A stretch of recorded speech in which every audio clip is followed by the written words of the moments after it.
Bienvenidos a la segunda edición de la sección Hablemos del canal, sección en la que ponemos encima de la mesa tanto la parte fundamental como de análisis técnico de las compañías, para que podamos tener una visión 360 de las mismas. Hoy hablaremos sobre Solaria. Realizaremos una pequeña presentación de la compañía y de su evolución en los últimos 10 años, comentaremos su portfolio y diversificación, la información operativa más importante que afecta a la cifra de negocios, daremos un vistazo a los hechos destacados de 2023 para pasar ya a la información financiera correspondiente al primer semestre, las previsiones facilitadas en el plan estratégico, la valoración realizada desde Bank Inter y por último la revisión de la situación técnica de la cotización en distintas temporalidades. Antes de empezar, como siempre, disclaimer y arrancamos. Vamos con la presentación de la compañía. Solaria es una empresa líder en desarrollo y generación de energía solar fotovoltaica en la Unión Europea y tiene como objetivo conseguir 18 gigavatios de energía limpia instalada para 2030. Su modelo de negocio ha evolucionado desde la fabricación de células y paneles fotovoltaicos en sus inicios hasta el modelo de negocio actual, centrado en el desarrollo, construcción, gestión y explotación de plantas fotovoltaicas, siendo en la actualidad considerado como un referente en el sector.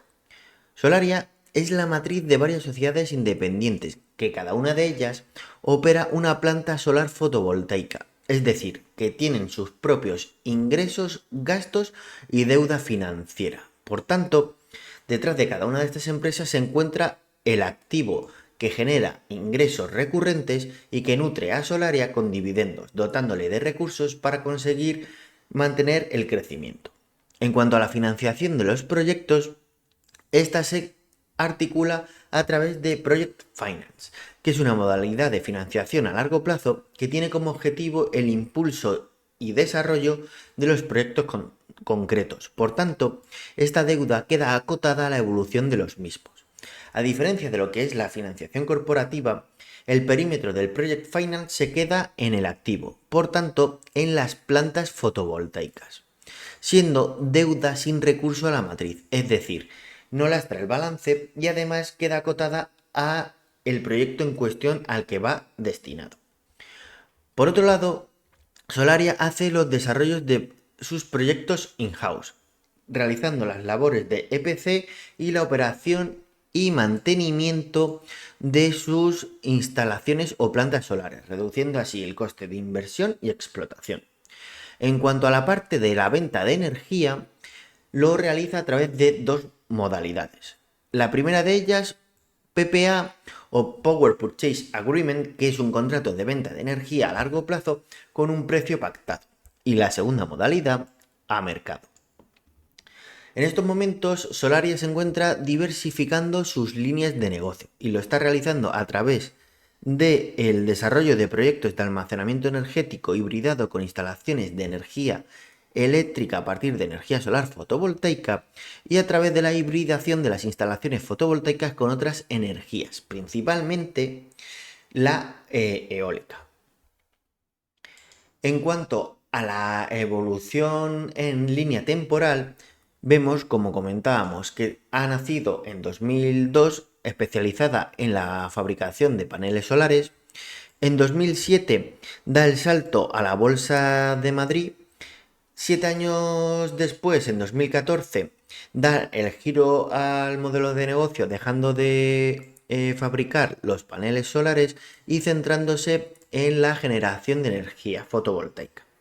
En 2017 consiguen la adjudicación de 250 megavatios en la subasta de energía renovable española y consigue la refinanciación de todos sus activos a través de la emisión de bonos proyecto.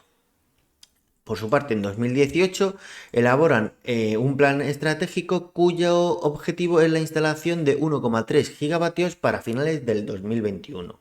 Hacen una ampliación de capital de casi 97 millones de euros y firman el primer PPA, que lo hacen con Repsol.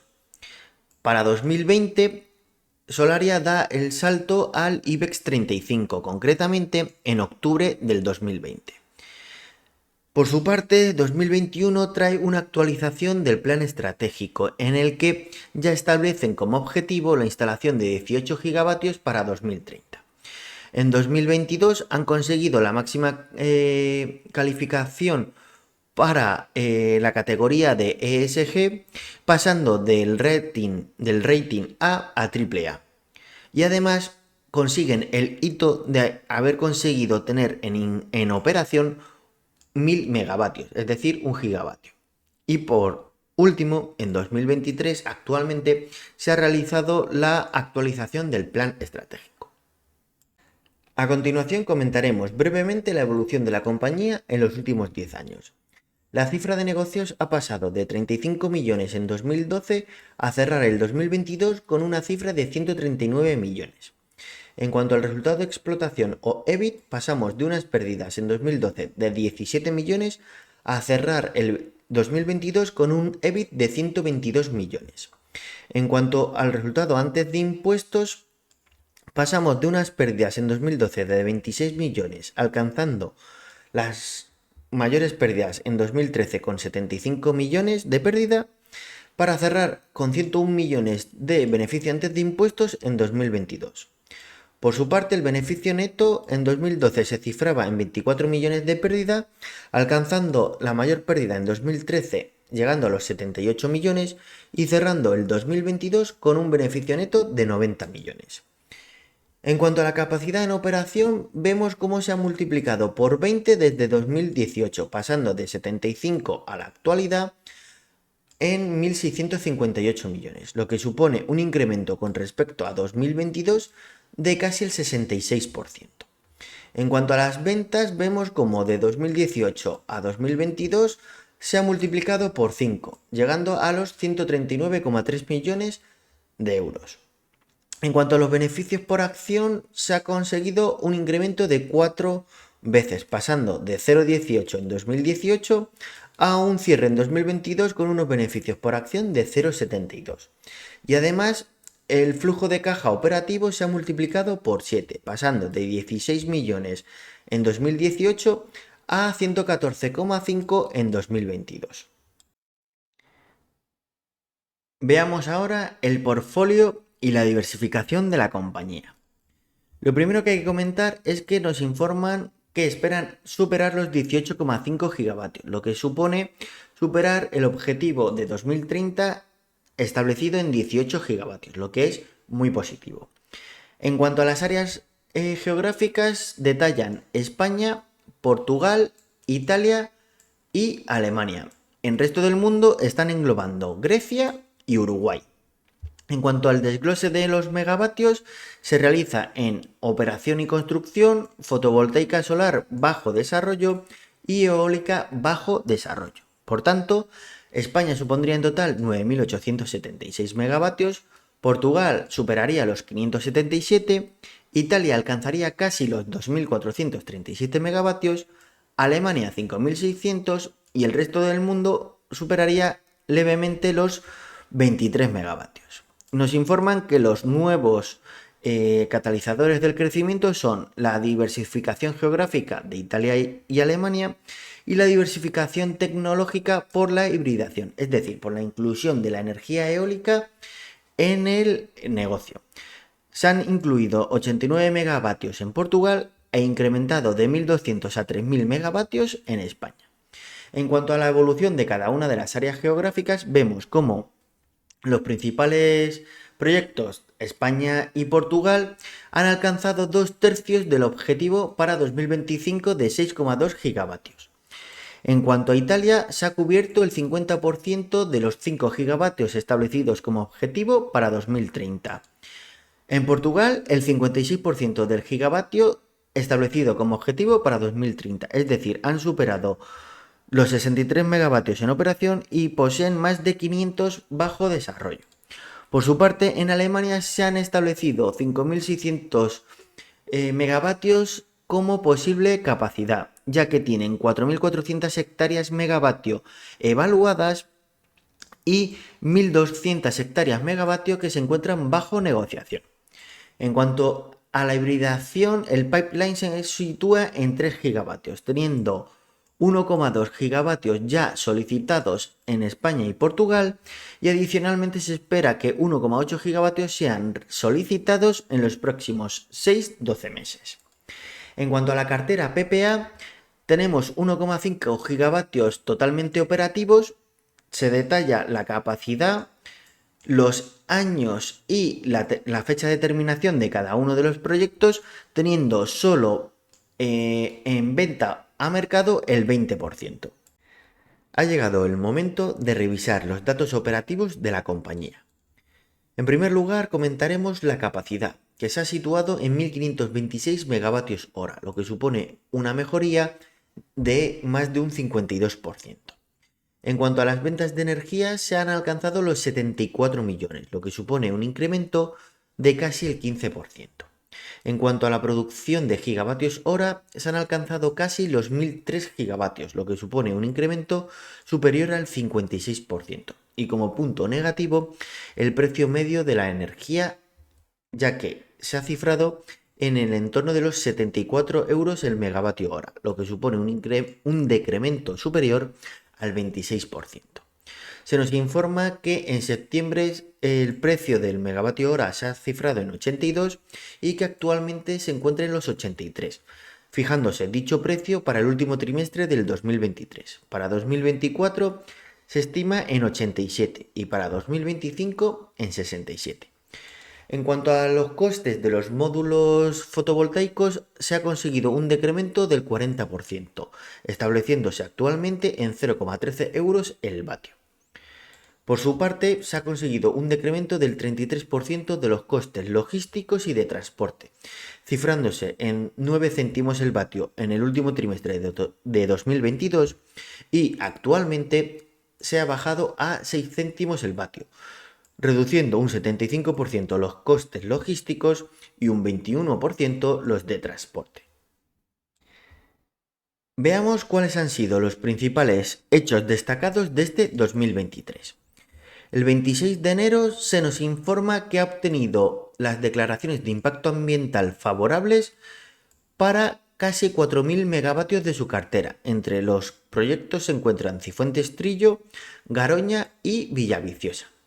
Por su parte, el 27 de enero se informa que ha obtenido nuevos puntos de conexión para la instalación de 330 megavatios fotovoltaicos en Girona y Tarragona, cifrándose en 580 megavatios la capacidad en Cataluña, de los que 150 ya han obtenido las declaraciones de impacto ambiental favorables.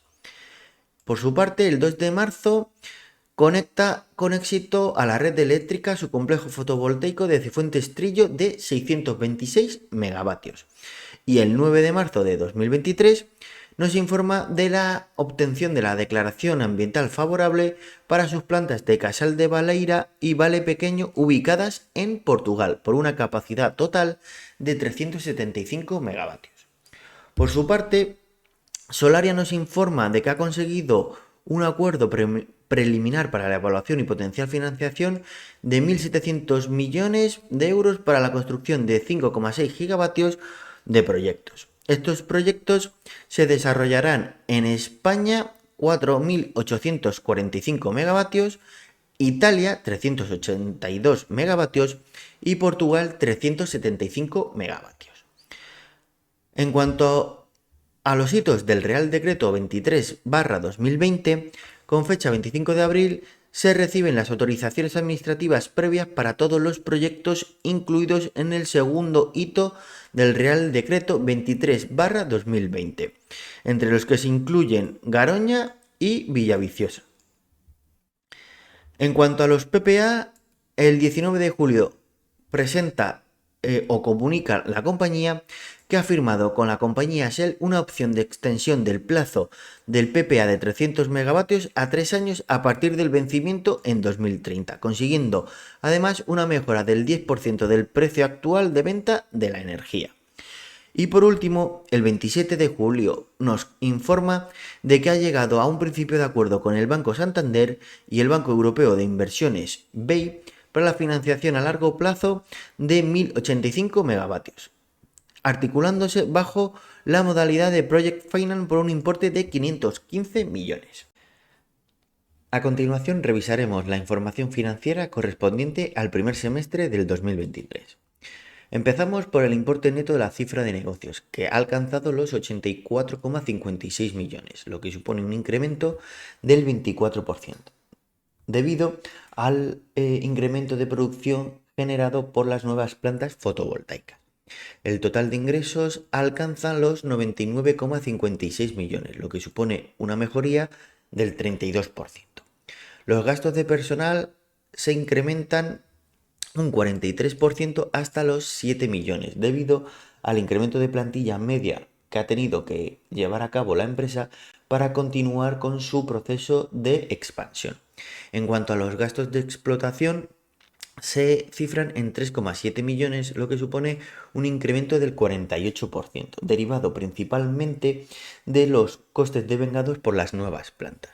Como resultado bruto de explotación o EBITDA, tenemos 88,96 millones, lo que supone una mejoría del 31%. Y además se ha conseguido un incremento de 5 puntos porcentuales en el margen EBITDA con respecto al importe neto de la cifra de negocios, alcanzando el 105% de dicha cifra. En cuanto a las amortizaciones de los activos, alcanzan los 15,7 millones, lo que supone un incremento del 39%, derivado de las dotaciones correspondientes a las nuevas plantas en funcionamiento. Esto nos deja como resultado de explotación o EBIT 73,25 millones, lo que supone una mejoría del 29%. Y además el margen EBIT se incrementa en 4 puntos porcentuales, alcanzando el 87% de la cifra neta de negocios. Como resultado financiero, la empresa ha cifrado en 14,52 millones el coste financiero, que supone un incremento del 67%, derivado del reconocimiento de los gastos financieros ligados a las operaciones de financiación de las nuevas plantas, que no estaban devengadas en el ejercicio anterior. En cuanto al beneficio antes de impuestos, alcanza los 58,73 millones, lo que supone un incremento del 22%. Descontando el impuesto sobre beneficio, nos queda un beneficio neto de 50 millones, lo que supone una mejoría del 15%, aunque baja en 5 puntos porcentuales el margen del beneficio neto con respecto al importe neto de la cifra de negocios, alcanzando el 59% de dicha cifra. A continuación vemos el desglose por áreas geográficas o proyectos.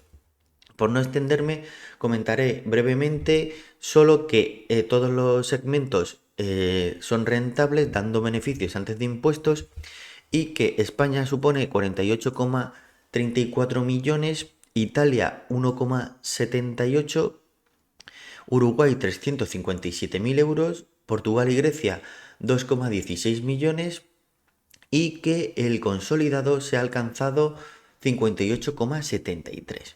Para que nos hagamos una idea de cuál está siendo la evolución de la compañía, comentaré la evolución del importe neto de la cifra de negocios desde el primer semestre del 2019 al primer semestre de 2023, pasando de 17 millones a los actuales 84,56, lo que supone un incremento de 5 veces en la cifra neta de negocio. En cuanto a la EBITDA, haremos la misma comparación, viendo que en el primer semestre del 2019 estaba cifrado en 16 millones y que en este primer semestre del 2023 se alcanza la cifra de 88,96, lo que supone haberse incrementado en 5,5 veces. En cuanto al balance, lo primero que comentaré es que tenemos un fondo de maniobra negativo. Esto quiere decir que todos los activos corrientes, es decir, a corto plazo de la empresa, no son suficientes para cubrir todos los pasivos corrientes, es decir, las obligaciones a corto plazo que tiene la empresa, lo que nos deja el fondo de maniobra negativo. En cuanto a las partidas a largo plazo del activo, se incrementa principalmente en un 18% el inmovilizado material, llegando a los 1.147 millones aproximadamente, debido al incremento de las nuevas plantas en construcción y la compra de terrenos por parte de la sociedad del grupo Generia Land SL. En cuanto a las partidas a corto plazo, lo más relevante se encuentra en los otros activos financieros corrientes, que se incrementan en más de un 80% hasta 1,5 millones, y que la tesorería, es decir, el efectivo y otros activos líquidos equivalente, se reducen en un 53%, quedándose en 71 millones.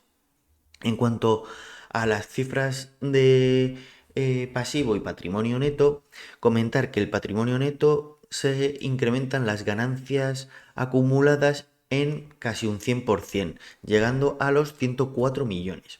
En cuanto a las obligaciones a largo plazo, lo más relevante se encuentra en los instrumentos financieros, que han caído un 36% hasta los 62 millones, y que los pasivos financieros con entidades de crédito crecen un 15% hasta los 641 millones. En cuanto al pasivo a corto plazo, es decir, las obligaciones que tiene la empresa a menos de 12 meses, lo más relevante, con una caída del 24%, es la caída de acreedores comerciales y otras cuentas a pagar hasta 66 millones, dejándonos también un incremento en las obligaciones y bonos a corto plazo del 6%. En cuanto a los acreedores por arrendamiento financiero, caen un 9%. Para que nos hagamos una idea de cuál está siendo la evolución en el activo principal de la empresa, es decir, en las plantas solares, vemos como desde el último trimestre de 2019 a el cierre de semestre, el inmovilizado de la empresa se ha multiplicado por 3 veces, y tienen previsto cerrar el 2023 con una multiplicación de 3,4 veces, lo que supondría un incremento con el cierre del segundo trimestre, es decir, el cierre de este primer semestre, con un incremento del 15% para lo que queda de año. En cuanto a los estados de flujo de efectivo, como comentaba anteriormente, la caja de 2022 eran 150 millones y la caja a cierre del primer semestre del 2023 ha caído hasta 71 millones, lo que supone una pérdida de más del 50%. El flujo de caja operativo se cifra en 22 millones aproximadamente, lo cual es positivo. El flujo de caja de inversión ha consumido 187 millones y el flujo de caja de financiación se han obtenido un resultado de 86 millones aproximadamente. En cuanto a la deuda financiera de la empresa, se cifra en 3,35% el coste medio de la deuda, teniendo el 88% a tipo fijo. Y la deuda de la empresa supone 5,4 veces, la deuda financiera neta supone 5,4 veces el EBITDA de los últimos 12 meses. El 95,6% de la deuda de proyecto, y la media de años residual de la financiación de los proyectos es 14,4 años. En cuanto a la deuda financiera, vemos que pasa de 667 millones en 2021 a los actuales 971,5 millones, quedando una deuda financiera neta de 514,2 y los actuales 900,3 millones, lo que supone, como comentaba, un incremento con respecto al ejercicio previo de 0,4 veces el EBITDA. También, con respecto a la financiación de proyectos, comentar que se tiene asegurado el 121% de la necesidad de financiación de los 6,2 gigavatios objetivos para 2025, lo cual es muy positivo. Veamos cuáles son las previsiones de la compañía tras haber actualizado el plan estratégico. Lo primero que hay que comentar es que la capacidad en operación ha alcanzado los 1.658 megavatios, que estaban previstos para el tercer trimestre del 2023, por lo que se ha adelantado un trimestre.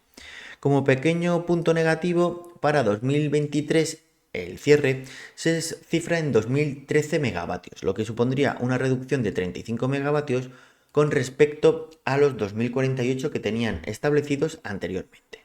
Por no alargarme, el objetivo de 2025 de 6,2 gigavatios supone un incremento de la capacidad operativa actual de casi 4 veces, pero tienen establecido llegar a finales del 2025 hasta los 7,4 gigavatios.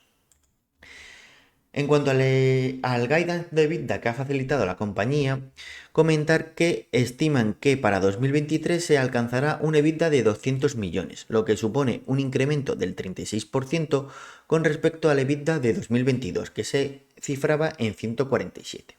Para 2025 estiman que el EBITDA alcanzará los 320-350 millones, lo que supone un incremento con respecto al EBITDA de cierre de 2022 de entre el 120 y 140%, es decir, que crezca desde 2022 a 2025 entre 2,2 y 2,4 veces. En cuanto a la rentabilidad o tasa de retorno del modelo de negocio, vemos que nos facilitan el dato del 20%. Y además, que con respecto a la revisión que habían realizado en mayo, el escenario de los retornos en cada uno de los escenarios de precios que contempla la compañía se han incrementado en 3 puntos porcentuales las tasas de retorno, motivado por la mejora en el CAPEX, que se reduce de 450 a 375.000 euros por megavatio. A continuación, vamos a sumergirnos en el informe de valoración realizado por Bankinter. Lo primero que hay que comentar es que dicho informe está fechado en marzo del 2023, por lo que no tiene en cuenta los resultados del primer semestre de este ejercicio.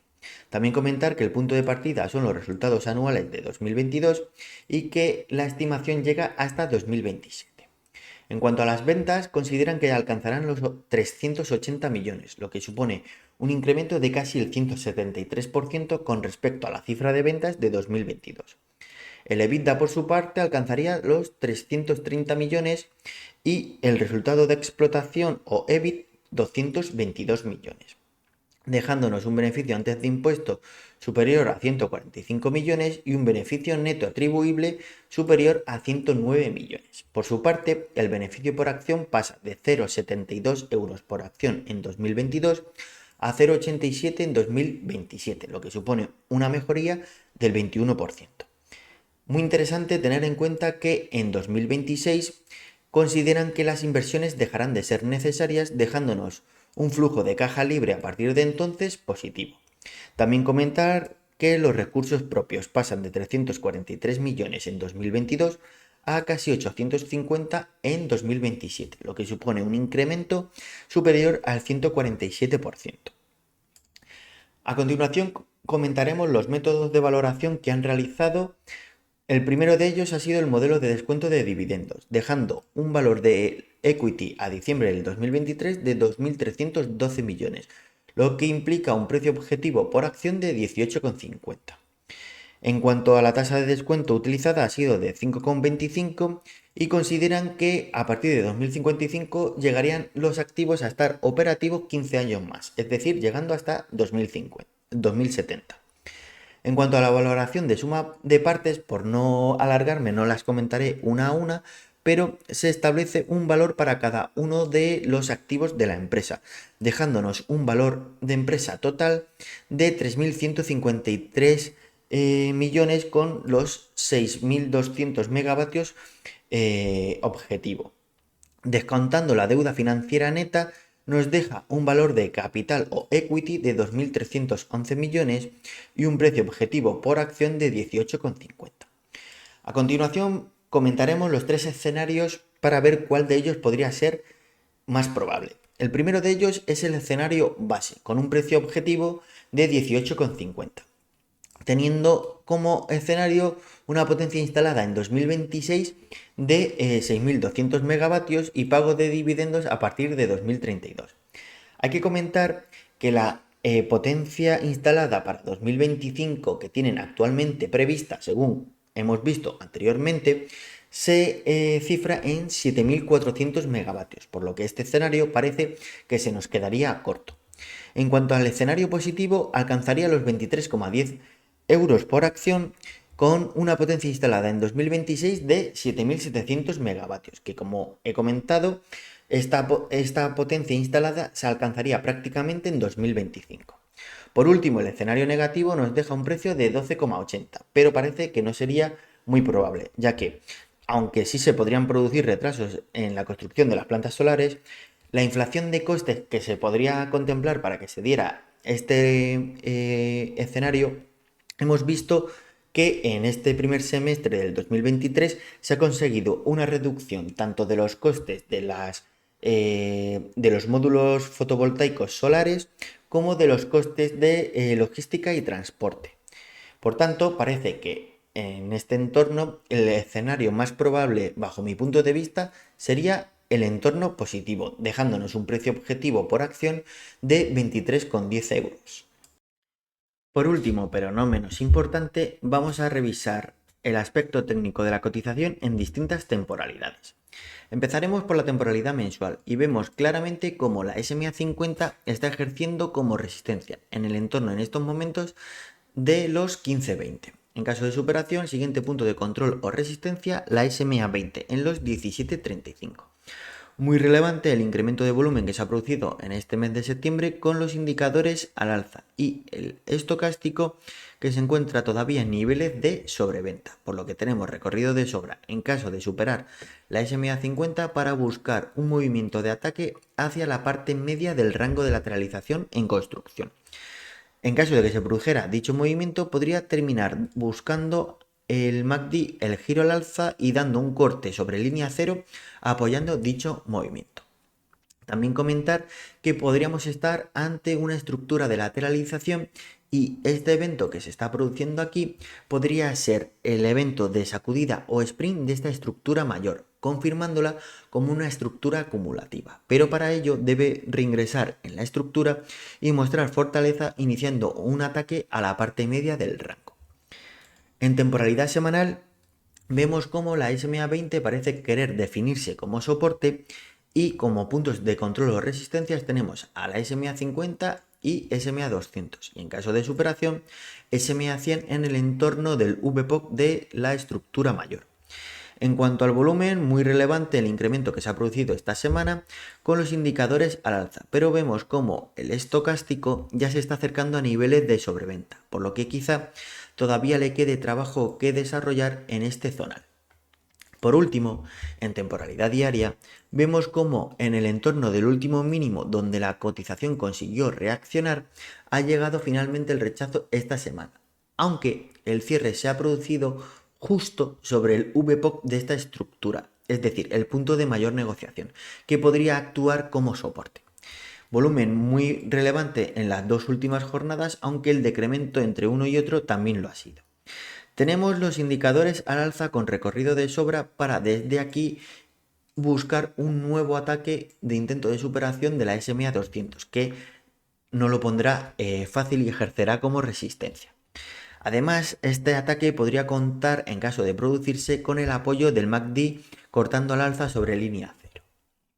Por último, también comentar que podríamos estar ante una estructura acumulativa, ya que además vemos cómo se podría estar produciendo una figura de hombro, cabeza, hombro invertido, que así lo estaría reflejando. Y además, este entorno coincide con una estructura de lateralización en temporalidad menor diaria sobre un posible evento de sprint sobre esta estructura de lateralización mayor. Por tanto, si consigue reingresar e iniciar desde este entorno un ataque hacia la parte media del rango, podría estar confirmándose como una estructura menor dentro, una estructura acumulativa menor dentro de una estructura mayor, en un evento de potencial sacudida o sprint.